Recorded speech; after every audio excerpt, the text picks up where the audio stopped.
বন্ধুরা, আজকে আবার চলে এসেছি চিকেন কষা। এটা একটু অন্য ধরনের চিকেন কষা, একটু আলাদা স্টাইলের। তাতে লাগছে চিকেন, পেঁয়াজ কুচি, টমেটো কুচি, রসুন, লঙ্কা, আর এখানে আছে হলুদ, জিরে আর শুকনো লঙ্কা অল্প পেস্ট করা, আর বড় বড় করে কেটে রাখা আলু। কড়াইতে তেল গরম হয়ে গেছে। চিকেনের পিসগুলো একটু হালকা করে ভেজে নেব।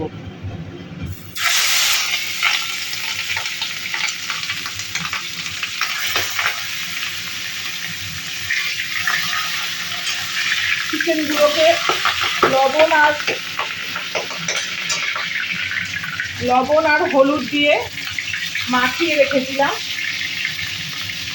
এবার হালকা লাল লাল করে চিকেনগুলোকে ভেজে ভেজে তুলে রাখবো।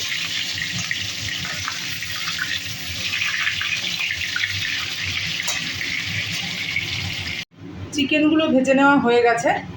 এবার ওই চিকেন ভাজার তেলেই পেঁয়াজগুলোকে দিয়ে বেরেস্তা করে তুলে নেব।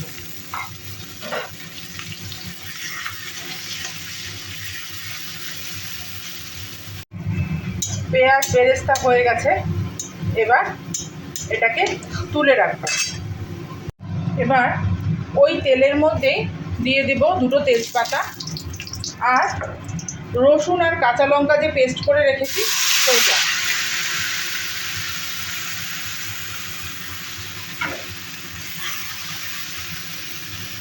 তার মধ্যে দিয়ে দেব সামান্য লবণ,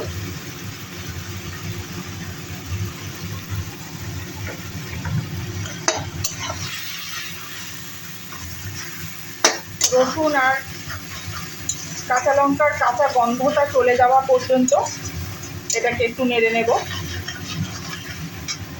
তার মধ্যে দিয়ে দেব কুচিয়ে রাখা টমেটো,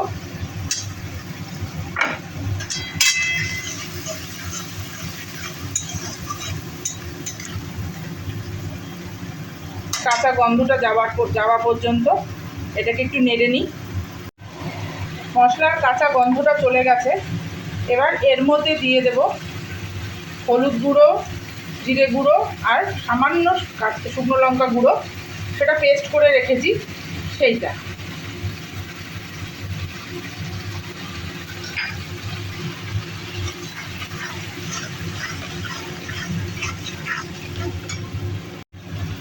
মশলাটা আর্ধেক কষানো হয়ে গেছে। তার মধ্যে দিয়ে দেবো এবার এই কেটে রাখা আলুগুলো।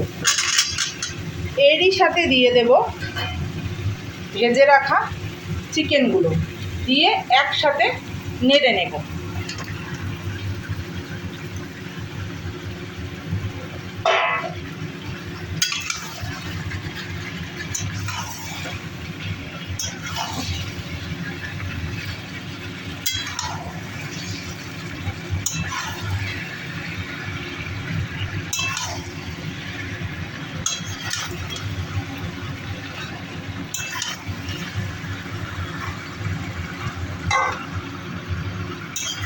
এবার এইটা একটু ভালো করে ঢেকে ঢেকে কষিয়ে নেব।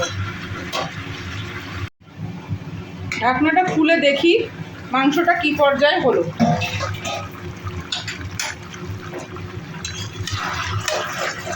কষানো হচ্ছে, এইভাবেই ভালোভাবে চিকেনটা পুরোটা কষিয়ে নেব যেন মাংসর গাছ থেকে তেল ছেড়ে যায়। অতক্ষণ পর্যন্ত কষিয়ে তারপরে আবার ফিরে আসছি বন্ধুরা। এই যে মাংস কষানো হয়ে গেছে, দেখুন মাংসর গাছ থেকে তেল ছেড়ে দিয়েছে, একদম তেল পুরো মশলার থেকে আলাদা হয়ে গেছে। এইবার এই মাংসের মধ্যেই ওই যে ভেজে রেখেছিলাম বেরেস্তা, সেইগুলো দিয়ে দেব।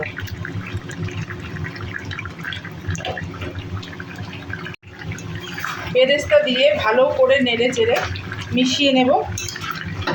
মিশিয়ে তারপরে দিয়ে দেব গরম জল। অনেক বড় বড় পিস সেদ্ধ হওয়ার মতো জল দিয়ে দেব, দিয়ে ঢেকে দেব। তারপরে আবারও জলটা শুকিয়ে এই পজিশনে এনেই রাখবো। বন্ধুরা, এইভাবে রান্না করলে এটা শুধু ফ্রাইড রাইস দিয়ে নয়, শুধু ভাত দিয়ে নয়, ফ্রাইড রাইস দিয়ে নয়, লুচি, পরোটা, রুটি, নান, যে কোনো কিছু দিয়েই আপনারা খেতে পারবেন। একবার বাড়িতে চেষ্টা করে দেখবেন। আমার এই প্রসেসে যদি চিকেনটা রান্না করে আপনাদের যদি ভালো লাগে, আমার বাড়ির সবাই ভালোবাসে, বিশেষ করে আমার ছেলে। এইবার দিয়ে দিলাম গরম জল।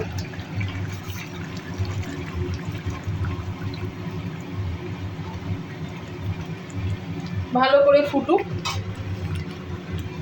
ভালো করে ফুটে গেলে, মাংস সেদ্ধ হয়ে গেলে, তখন আপনি জলটা কমে যাবে, ঝোলটা, এবং আলুও সেদ্ধ হয়ে যাবে। বন্ধুরা, চিকেন রান্না আমার কমপ্লিট।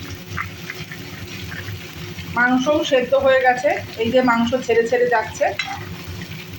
এইবার এই রকম অবস্থাতেই নামিয়ে রেখে দেব। আপনাদের কেমন লাগলো সেটা আমাকে জানাবেন। যদি ভালো লাগে তাহলে একটা লাইক, কমেন্ট আর একটু শেয়ার করে দেবেন, আমার পাশে থাকবেন। বন্ধুরা, মাংস হয়ে গেছে, এবার ঢেলে দিলাম। আপনারা কিন্তু জানাতে ভুলবেন না কেমন হয়েছে। বন্ধুরা, এই যে নামিয়ে নিয়েছি আমার চিকেন কষা। এটা আপনারা রুটি, পরোটা সব কিছু দিয়েই খেতে পারবেন। তাহলে আজকের মতো এটুকুই থাক, আবার দেখা হবে কালকে।